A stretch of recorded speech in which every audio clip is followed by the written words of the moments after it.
Hi, ഇന്ന് ഞാനൊരു glamour makeup ആണ് ചെയ്യാൻ പോകുന്നത്. ഇന്നത്തെ മോഡൽ എവലീന. ഇന്നത്തെ മേക്കപ്പ് ലുക്കാണ് ബ്രൗൺ സ്മോക്കി ഐസും റെഡ് ലിപ്സും. ഏത് മേക്കപ്പ് ലുക്ക് ചെയ്യുകയാണെങ്കിലും നമ്മൾ സ്കിൻ ഫസ്റ്റ് പ്രെപ്പ് ചെയ്യണം. സ്കിൻ പ്രെപ്പ് ചെയ്യാൻ നമുക്ക് ഫൗണ്ടേഷൻ പ്രൈമർ ഉപയോഗിക്കാം, അതല്ലെങ്കിൽ നോർമൽ മോയ്സ്ചറൈസർ ഉപയോഗിക്കാം. ആദ്യമേ അനസ്റ്റേസിയ ബെവർലി ഹിൽസിൻ്റെ ബ്രൗ പൗഡർ ഉപയോഗിച്ചിട്ട് ഐബ്രോസിലുള്ള എന്തെങ്കിലും ഗ്യാപ്സ് ഉണ്ടെങ്കിൽ പൗഡർ വെച്ച് നമ്മൾ ഫില്ല് ചെയ്യും. അടുത്ത സ്റ്റെപ്പ് എന്ന് പറഞ്ഞാൽ നമ്മൾ കൺസീലർ ഐബ്രോസിൻ്റെ അടിയിൽ അപ്ലൈ ചെയ്യും. എപ്പോഴും നമ്മൾ 1 or 2 ഷെയ്ഡ്സ് ലൈറ്റർ സെലക്ട് ചെയ്യും കൺസീലർ നമ്മളെ സ്കിൻ കളറിൽ നിന്ന്. ഇത് ഐബ്രോസിന് ഒരു ഡെഫിനേഷൻ കൊടുക്കും. ഇതുപോലെ ഐബ്രോസിൻ്റെ മുകളിലും നമ്മൾ ലൈറ്റായിട്ട് ഈ കൺസീലർ അപ്ലൈ ചെയ്യും. അതിൻ്റെ ഈ ഐബ്രോസ് ഷേപ്പ് ചെയ്യും. കൺസീലർ ഉപയോഗിച്ച് ഐബ്രോസ് ഷേപ്പ് ചെയ്ത് കഴിഞ്ഞാൽ നമ്മൾ ഐബ്രോ പെൻസിൽ ഉപയോഗിക്കും. ഇന്ന് ഉപയോഗിച്ചേക്കുന്ന റിമിൽ ഐബ്രോ പെൻസിലാണ്. പെൻസിൽ ഉപയോഗിക്കുന്നത് ഐബ്രോസ് കുറച്ചുകൂടെ ഡാർക്കറും കുറച്ചുകൂടെ ഡിഫൈൻഡ് ആക്കാൻ വേണ്ടിയാണ്. ഐബ്രോസ് കഴിഞ്ഞാൽ ഫൗണ്ടേഷൻ തുടങ്ങാം. ഫൗണ്ടേഷൻ കളർ എങ്ങനെയാണ് സെലക്ട് ചെയ്യുന്നതെന്ന് ഞാൻ വേറൊരു വീഡിയോ ചെയ്തിട്ടുണ്ട്. എന്തെങ്കിലും ഡൗട്ട് ഉണ്ടെങ്കിൽ ആ വീഡിയോ കാണാം. ആ വീഡിയോൻ്റെ ലിങ്ക് ഞാൻ ഡിസ്ക്രിപ്ഷൻ ബോക്സിലിടാം.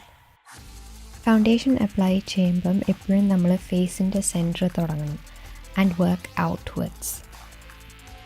ആദ്യമേ നമ്മളൊരു ലൈറ്റ് ലെയർ ഓഫ് ഫൗണ്ടേഷൻ ഫേസിൽ മൊത്തം അപ്ലൈ ചെയ്യും. അത് കഴിഞ്ഞ് ഏതെങ്കിലും ഏരിയയിൽ കൂടുതൽ ഫൗണ്ടേഷൻ ആവശ്യമുണ്ടെങ്കിൽ നമ്മളത് പിന്നെ അപ്ലൈ ചെയ്യും. ഫുൾ കവറേജ് ഫൗണ്ടേഷനാണ് ഈ ട്യൂട്ടോറിയലിന് ഉപയോഗിച്ചത്.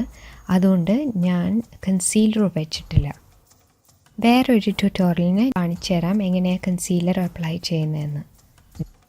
ഫൗണ്ടേഷൻ അപ്ലൈ ചെയ്ത് കഴിഞ്ഞാൽ സെറ്റിംഗ് സ്പ്രേ ഉപയോഗിക്കുകയാണെങ്കിൽ ഫൗണ്ടേഷൻ കുറച്ചുകൂടെ ലാസ്റ്റ് ചെയ്യും. ചില ആൾക്കാർ സെറ്റിംഗ് സ്പ്രേന് ഫിക്സിംഗ് സ്പ്രേ എന്ന് വിളിക്കും, പക്ഷേ ഇത് ആക്ച്വലി രണ്ടും സെയിം ആണ്. അടുത്ത സ്റ്റെപ്പ് നമ്മൾ സ്കിൻ മിനറൈസ് പൗഡർ ഫ്രം മാക് ഉപയോഗിക്കും. ഇത് ബ്രോൺസറായിട്ടാണ് ഞാൻ ഉപയോഗിച്ചേക്കുന്നത്. ബ്രോൺസർ നമ്മളെ ഫേസിൽ കുറച്ചുകൂടെ കളറും ഒരു ഡെഫിനേഷൻ കൊടുക്കും. അതിനു വേണ്ടിയാണ് ബ്രോൺസർ ഉപയോഗിക്കുന്നത്. ബ്രോൺസർ ഞാൻ കൂടുതൽ ചീക്ക് ബോണിലാണ് അപ്ലൈ ചെയ്തത്. ബ്രഷിലുള്ളത് ബാക്കി വന്നതാണ് ഞാൻ ഫോർഹെഡിൽ ഇത്തിരി അപ്ലൈ ചെയ്തത്. അടുത്തത് ഞാൻ ഹൈലൈറ്റ് ചെയ്യും. ഇത് ചീക്ക് ബോണിൻ്റെ ഏറ്റവും ഹയസ്റ്റ് പോയിൻറ്റിലാണ് നമ്മൾ അപ്ലൈ ചെയ്യുന്നത്. നേരത്തെ ഉപയോഗിച്ച same mineralize skin finish from MAC ഉപയോഗിച്ച് നമ്മൾ മൂക്ക് ലൈറ്റായിട്ട് കോണ്ടൂർ ചെയ്യും. കോണ്ടൂറിങ് ചെയ്യുന്നത് മൂക്ക് കുറച്ചുകൂടെ സ്ലിം ആക്കാൻ വേണ്ടിയാണ്. ഞാൻ വേറൊരു ട്യൂട്ടോറിയൽ ചെയ്യാം കോണ്ടൂറിങ്ങിനെ പറ്റി. ഐ ഷാഡോയിന് നമ്മൾ ആദ്യമേ ഒരു ട്രാൻസിഷൻ കളർ ഉപയോഗിക്കാൻ പോവുകയാണ്. അതൊരു ഓറഞ്ച് ഷെയ്ഡാണ്. അത് ഞാൻ ഐലൈറ്റിൽ മൊത്തം അപ്ലൈ ചെയ്യും ഒരു ബേസായിട്ട്.